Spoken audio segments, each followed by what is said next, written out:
people, it's usually not money. Money is the starting point. People want to make money, they have a good life. But once you have enough money, it's not the money. It's the purpose, it's the passion, it's the love of the work. Yo, we're coming to you live and direct. Day 2 in Dubai. No fucking lie. We're ready to go, yo. I'm with Vipul Taneja. You seen him on the LFG show. He's on my IndiaCon. I went to my first affiliate world in 2017. And since then, I've not missed one affiliate world. It's amazing that you're surrounded with people who are always looking to take things to the next level. For people watching this, whether you're new, wherever the hell you are in your journey as an affiliate marketer, media buyer, and you're a lead gen, that's the evolution. You want to think big, you want to think longer term, and you never know where it's going to go. Yeah. What you're doing is just not even 1% of what you're capable of. And then you're surrounded with people who are amazing. It gives you a perspective to life that where you want to go is a function of what you can dream of. What sparked in your mind that you want to invest in companies like where? For us, initially we thought we want to invest in the future. So we started looking at these companies where they were thinking for the future. They were building AI products. They were building technologies that could support growth of the world in future. So I think that was the first point where we thought, why don't we have a piece of the pie in the future? You started 10 years ago, right? 90 people on your team. How have you built a team so successfully? And what's your advice for someone? I strongly believe people are the ones that cause transformation and breakthroughs in the world, right? So if you could invest into people, they have the ability to take on things to the next level. So that's what we did. You said you invest in the future, right? What to you is the future? I think the future is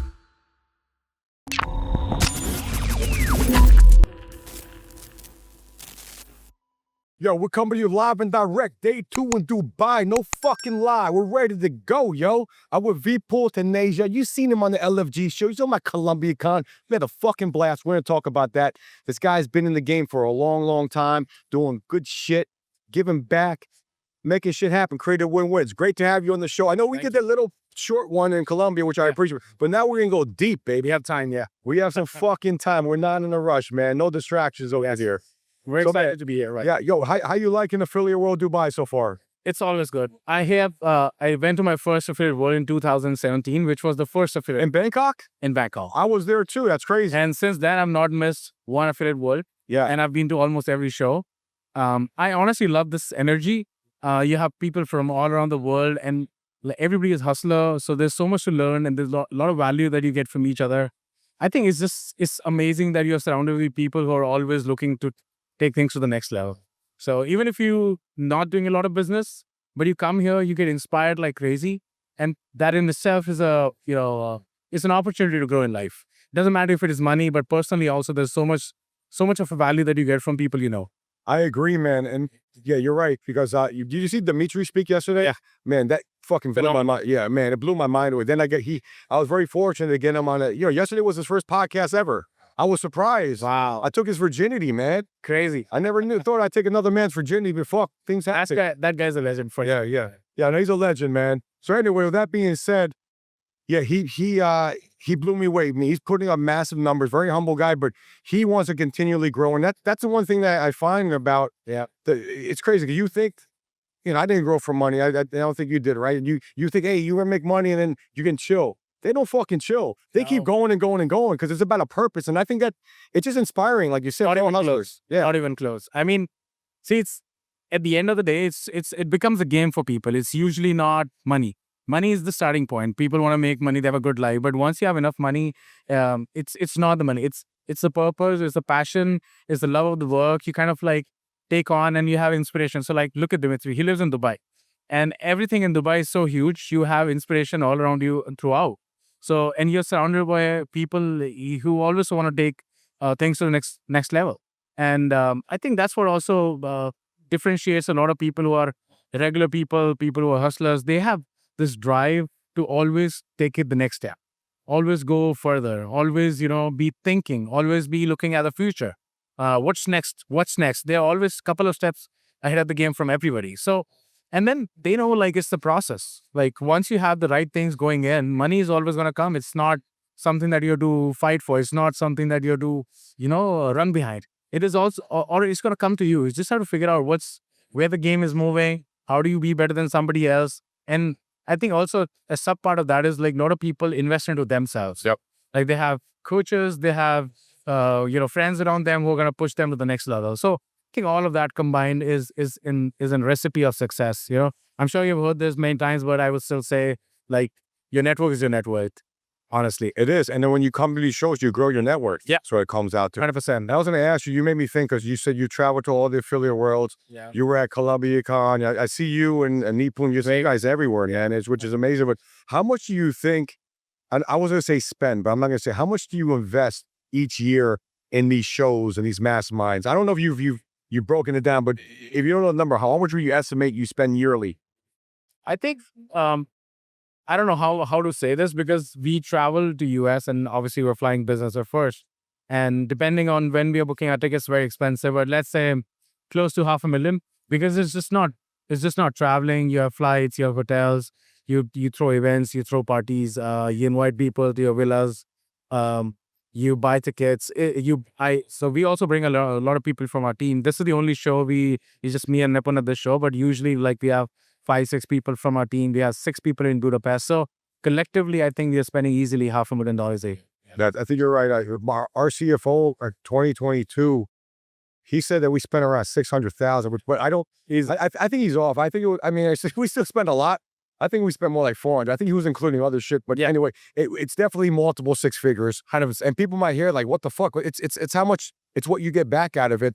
And one connection will make you that back right away. You're gonna make that back in a month. We were in IndiaCon. Remember that guy who spoke? I can't really forget it. $900,000 in one day. Ads BSL. One fucking day. I cannot even imagine. Like I've seen people doing 200, 300, 400K a day, but I've never heard anybody 900K a day. So it was like mind boggling, and it was just out of the water. So it gave me a new level.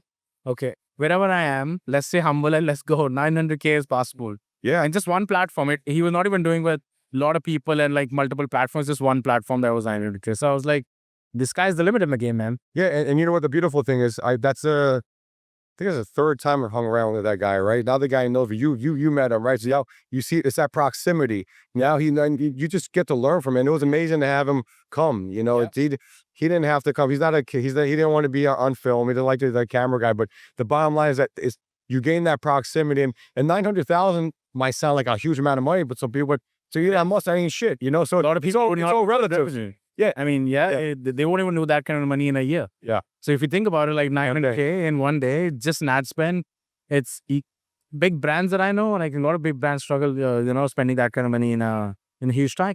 So I think just going to these events and investing into yourself is enough value. Like over the years, because I've been doing this for more than 10 years now. So first show that I went to was Affiliate Summit West in 2015. Wow. So it was 10 years. That was in Vegas? That was in Vegas, 10 years ago. But from then to today, like every year we go, there's something new that we learn, not just about business, but about ourselves, like how we are good, how we as leaders, how we are as humans, and then takes us in a direction where we figure out that this is what you're doing is just not even 1% of what you're capable of. And then you're surrounded with people who are amazing. It gives you a perspective to life that where you want to go is a function of what you can dream of. So, I mean, for me, it changed a lot of game because I started dreaming big. Definitely when I started first time in Vegas, I mean, I didn't have big dreams, by the honesty. I mean, I started chill. I mean, it was just for myself. I was having good fun. I was traveling. I was being an affiliate. It was a great life. I was making decent money for myself. I mean, I didn't have like bigger goals. Now I'm like thinking companies, like I'm investing into businesses. I'm buying businesses, a lot of things are happening. We're building a big team. We're about 90 people now. So we're growing. And all those things was not available to me when I just started. So coming here, investing to myself, meeting all these people, this is all the perspective that changed my life pretty much. And I'm glad you said that. You pretty much gave an evolution. That was 10 years ago, right? Yeah. I remember my first affiliate world in Bangkok. I was lost. I didn't know what the fuck. I didn't know what dating. I'm seeing dating, and what the fuck is dating? And it makes sense. Now, and everyone's talking about crypto. Bitcoin was at 3,000. And I remember coming back home, like, what the fuck? Like, I felt like I got no return. I didn't close any deals, but I made connections that later on led to stuff. And then it gave me like a thirst.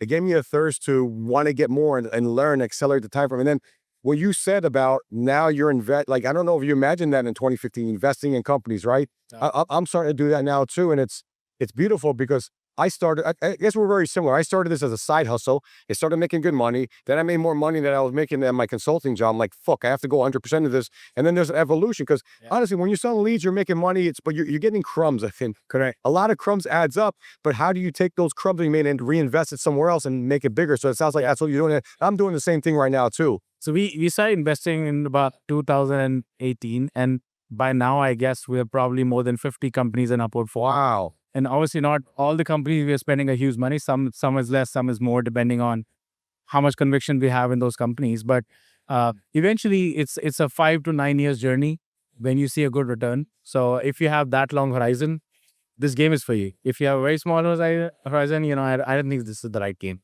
What I like is that for people watching this, whether you're new, wherever the hell you are in your journey as a affiliate marketer, media buyer, and you're a lead gen, that's the evolution. You want to think big, you want to think longer term, and you never know where it's going to go. Yep. But what sparked in your mind that you want to invest in companies? Like where were you, and what caused that kind of moment for you to do that? So let's think about that. As a business owner, I have my skills, and I am catering to one industry, but I cannot be everywhere, and it's almost impossible to replicate yourself. But you still want to grow your wealth. So what are the other ways? A lot of people invest into stock market. A lot of people invest into um, real estate. But for us, initially we thought, we want to invest in the future. So we started looking at these companies where they were thinking for the future. They were building AI products. They were building technologies that could support growth of the world in future. So I think that was the first point where we thought, why don't we have a piece of the pie in the future? And we are good enough with what we are doing. Obviously, we're not good with everything. So we need to find something where we can invest our money, and that money can replicate something back for us and more money. At the same time, we're growing something together. And also, when you're connected to so many good people around you, just investing to their projects, you learn so much. You have different dimensions that you bring to your company as well. So, and then you are connected with a lot of founders. So I think, again, same conversation. If I want to grow, I have to be surrounded with like really great people around me. So investing was also a way for me to come back. I was also contributing to some companies as a strategic partner. And, some of those companies were really big too. And now I'm seeing some of those companies are having great success, raising Series A, Series B. Obviously, we don't own a huge part of that company, but it's still something, right? And if you see like 10 years, 20 years down the line, it's overall as a portfolio is huge. Yeah, and I love it. Where are these companies at? They're in India, they're all over the world, or what's the main focus? A lot of these companies are in India because it was a perfect opportunity because India was growing, right? So, and there was a lot of capital coming in from outside. So for us, we were there, rightly placed. We were making money in dollars, and we were able to invest in Indian companies. It was great, but some of them are in the US too. So more India and US pretty much. That's where all of companies are. I love it, man. I think it's the proximity, and I hear nothing but good things about India. We'll talk about that a little bit later. We got a surprise for everybody here.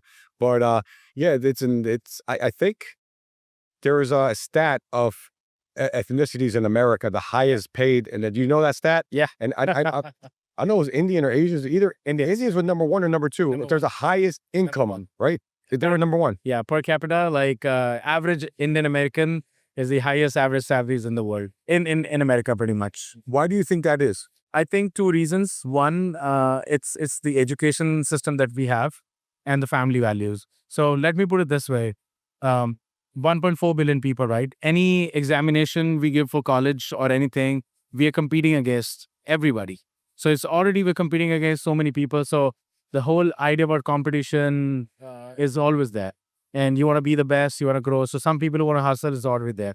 And coming from India, where you're studying hard at 24/7 into work, when you go to the US, probably culturally it's different. People in the US, some of them hustle too much, some of them they don't want to work at all. But like Indians in general, I feel they're always working, they're always hustling. They want to provide for their family. They are very connected to the roots. So they want to give back. They want to contribute to their people's lives and their families and all that. So I think it just brings a new perspective for them, and it contributes back to their home. So, and education is definitely like really strong back in India. Like IIT, which is like the engineering college in India, very similar to MIT. Not that standard, but pretty good. all the CEOs that we now see in the US, everybody's from there, almost. There's a new endeavor called Roofs in the Box. It's just, man, from day one, it's taken off. When I first started getting into the roofing industry, what was happening was my fixed costs were always there. And so for me, I was looking at how can we kind of, one, save on these costs, and then two, how do I not lay people off during down times? But also maybe even the ability to pocket more money during the slow season or even the peak season. Since we've done this before, like with our lead gen companies where we have virtual staffing and from Argentina or Colombia, I'm like, why don't we do the same thing in the construction business? Now, once we figured it out, so we reduced their fixed cost by 70%. And so now during the downtime, they have real seasoned veteran type of players. But during the uptime, they pocket 70% of their operational costs are now going back in their pocket. And then when it's time to scale, they have the back end prepared, already ready to go to help them like lift off. Depending on what state you're in, you're averaging about 12.5% on what you pay out on taxes, insurance, all the different insurances that you have to pay out, right? So yeah, you don't have to pay out unemployment, you don't have to pay out FICA insurance, Medicare, Social Security, the things that business owners have to eat. Roofs in the Box is not just limited to roofing or home improvement companies. You can use it for any services, right? You can use it for IT. We use them internally for data sales, for hygiene, for analytics. It doesn't even matter what the vertical is. It's like business in the box at the end of the day. Pretty much, yeah. I know. I love it because that's capital moves, right? Yeah. It moves to where the activities at and the efficiencies are at. And obviously, India has always had a reputation, call centers, telecom, but it's evolving. Technology, here's so many things. I mean, and you being there, that's such an advantage, right? And for me, if I ever wanted to invest in India, I mean, I know I'm going to talk to you, and that's a beauty of these coming Tuesday events. We would see each other all the time at I don't even know where the fuck we first met. I feel like we maybe affiliate summit at least. I don't know. We would then we party, yeah, and then it's just crazy. And then there's trust. Like I know if I talk to you, you're going to point me in the right direction and that kind of thing. And you know, same thing with me, right? And because our reputation is important, we want to make sure that we contribute back to the game. Like, again, it's not the money that drives you all the time. It's the people around you, right? So, and then that, because somebody's thinking big enough, they also give you a new perspective. So if I can't add value to you, eventually this relationship is going to be very transactional and we'll say hi from, outside for some bit and then gone. But I know like when you're adding value to somebody's lives, it goes a long way. So you spoke about, how Ankur added value to your life. So that has given you a new perspective on how things have to go. Now you're great friends with him and you're going to contribute back to his life, right? So that's how it is. I think if you can't like contribute back, it's almost impossible. Giving you an example of that, when we started, pretty much the Indian community of affiliates were very India-centric, very different. There were not a lot of people doing US and doing lead gen or media buying in specific. A lot of Indian back in the day were SMS, emailer folks. So I think we were at the right spot, and somehow, with the STM, which was also the foundation of affiliate world, I learned a lot of stuff from that, and I met great people. So I was very, very lucky, and I worked really hard. So I would say a lot of Indian community which has built on this side of the world, like lead gen and media buying, I think we had a huge contribution in getting it here. So even though like obviously we are growing, getting more competition against us, but it still feels like economy is growing and then we have more support structure. Now there's so many companies where I am in Delhi, like almost 20, 25, 30 companies I know who are doing the same stuff as we are. Maybe not the same scales, but slowly everybody's going to jump into it. So that's me giving back to the game. And I've always been like speaking on Affiliate World, or there's a show in India called Indian Affiliate Summit. I've always been giving that and all the real stuff. No, not something that I'm not doing, right? So I think, and that has come back to me like 10 times. And speaking of that, we were at ColumbiaCon 2, when was it? A month ago? That was a month ago. A long time ago now, right? Like so much has gone.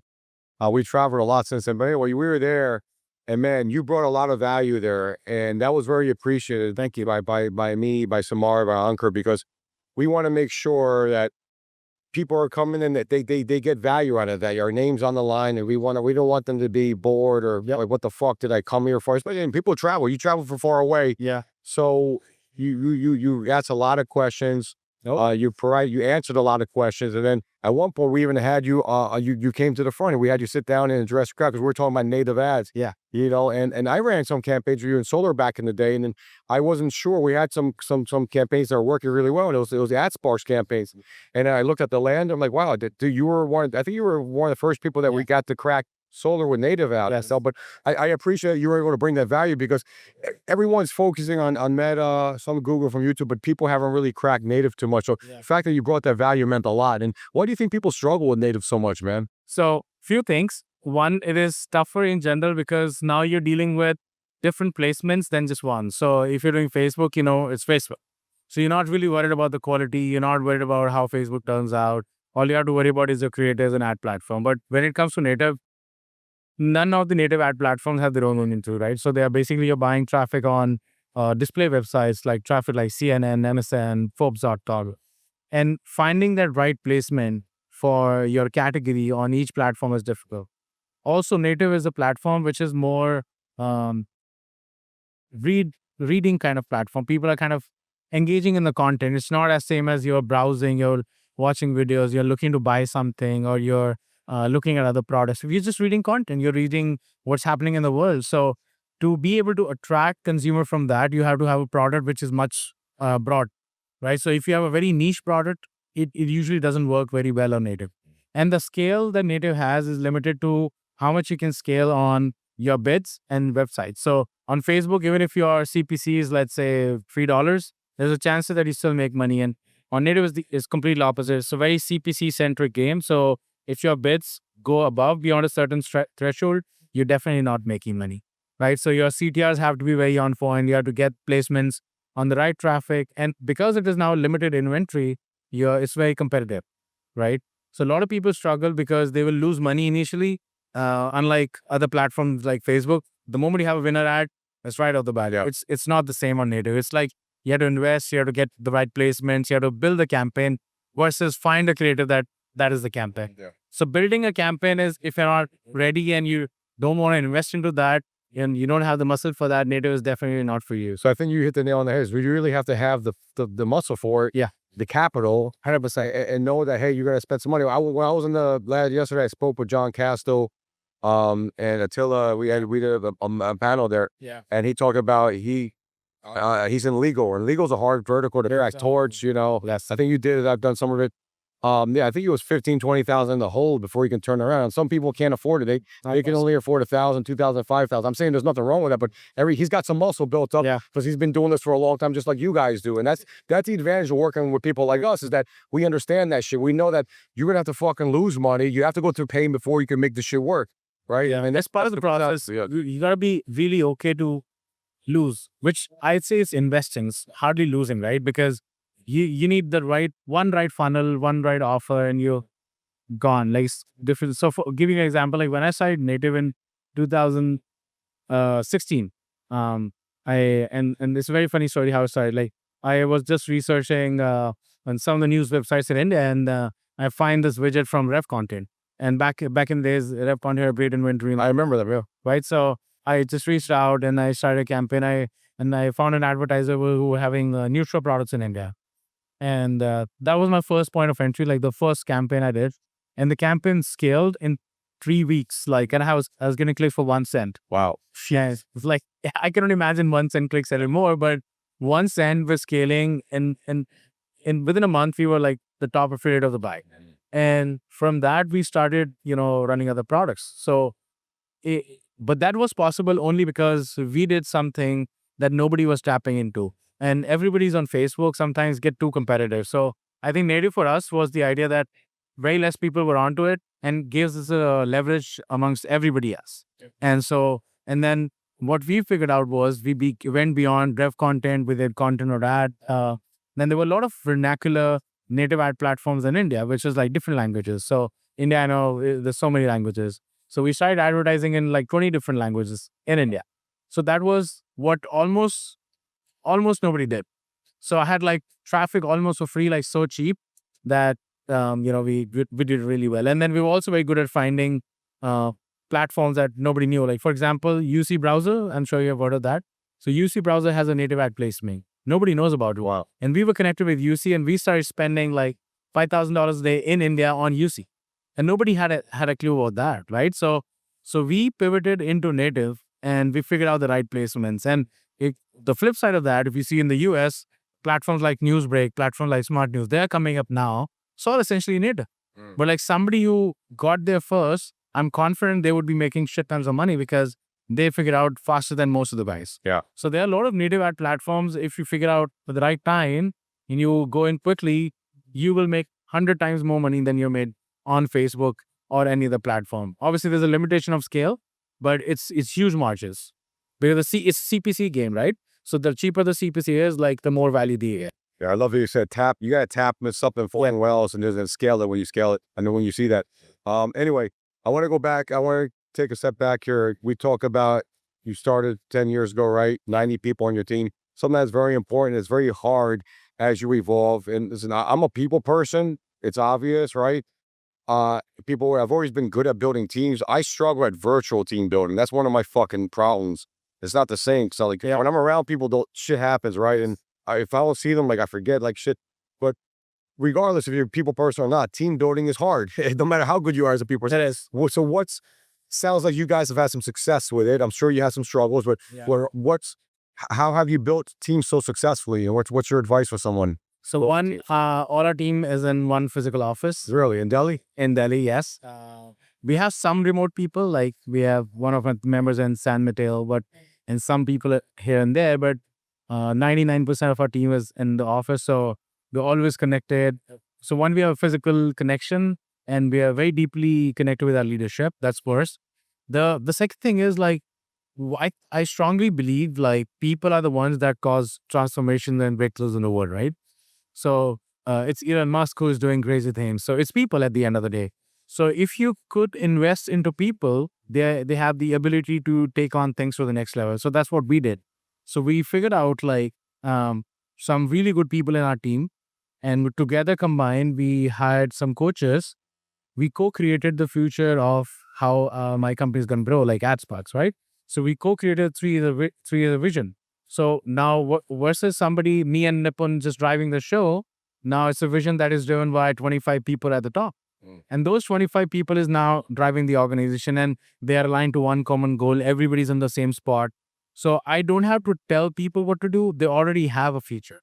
And all of us are living in the same future. So on the same direction, living in the same future. And in that journey, we see there are leadership barriers, there are skill barriers. That's what my job is to identify, and I contribute to them. And these 25 people that I've committed to, and they have committed back to me, we don't fire them, they don't leave us. So it's like that. We are in the game for long term.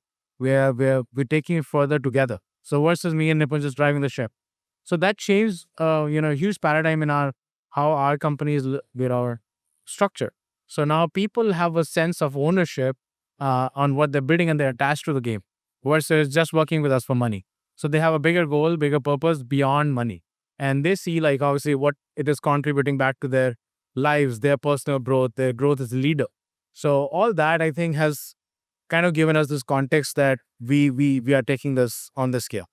Yeah, I think what it comes down to is the key thing, the vision, the shared vision. That vision gives them purpose.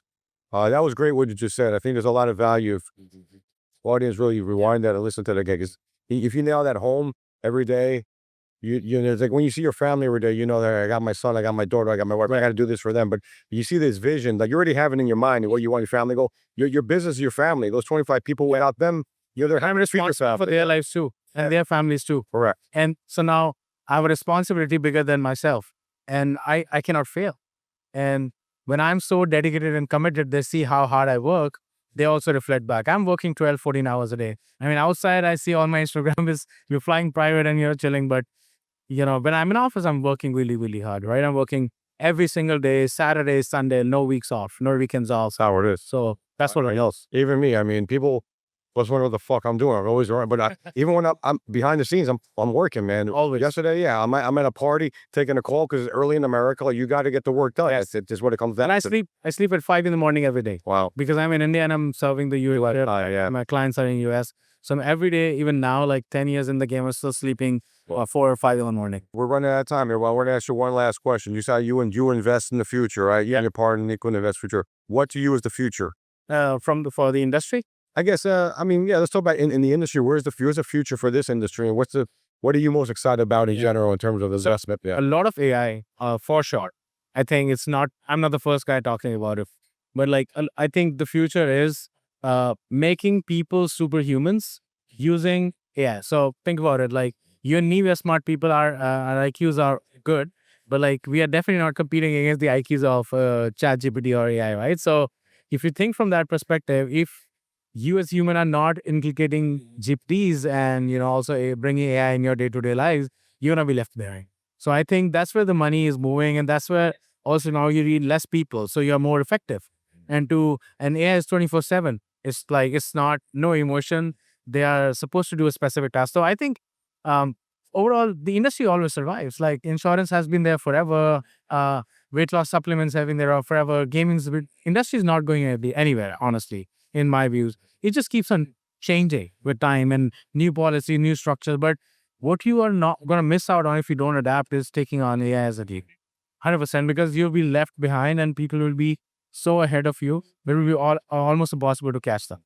So that's what I think. And that's what I would want to invest in, which I am already doing right now. So I think honestly, like a couple of years, media buying is also going to be a lot automated through AIs. I'm sure so many people around you is already working on that. So definitely things I'm doing. And that's what Dimitri said yesterday too. Like if you don't adapt to it, you're gonna be out of business. You can't compete. And what you said about the IQ is true. He said that too. The AI's IQ is 10, 20 times bigger than our IQs, Yes. So you can't compete when it comes down to it. Impossible. You gotta jump on the train to get left behind is what it gets out to. Every football.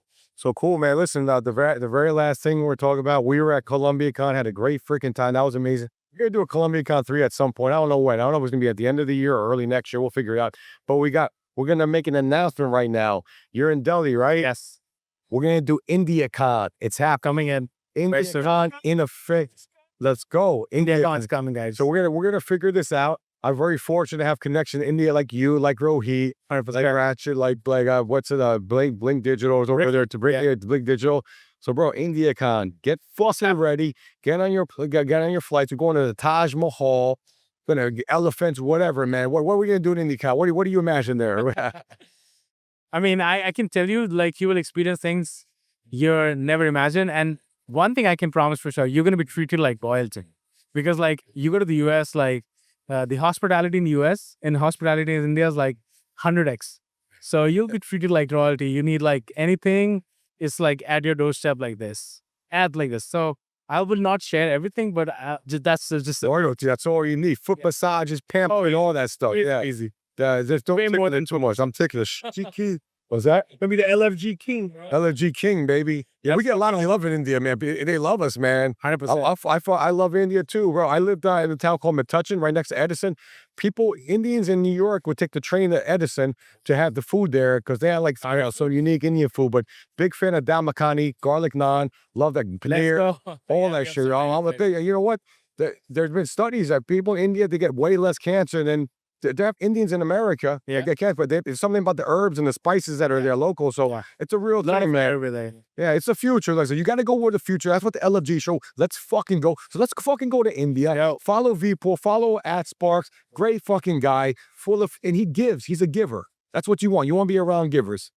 Thank you for having me, man. I'm glad you did. Great pleasure, really. Great conversation. Let's fucking go. Subscribe to the LFG show. Subscribe. Show love. Go for it. Show or share this shit, man. Your friends want to make money. Your mom wants to make money. Your grandma, they all want to fucking make money. No money, no honey. Give them some fucking honey, baby. That's how we say it. How we say it in India. Chak-de-fatek. That's a chak-fatek. All right. Love you, man. Talk soon, man. Get ready to level your shit up with the LFG show. We travel the globe to bring you heavy hitters from all walks of life. We've been talking some serious business, from the best digital marketers, government contracting experts, to top athletic and celebrity doctors. We've got it all covered. We're talking to guys who cash in for billions with a B. And the best thing is, we're just getting started. So hold on tight. We're about to crank it up a notch. Get ready for next level networking and masterminds within the LFG community. Scared money don't make no money or honey. Hit the subscribe button, drop a like, leave a comment, and let's fucking go.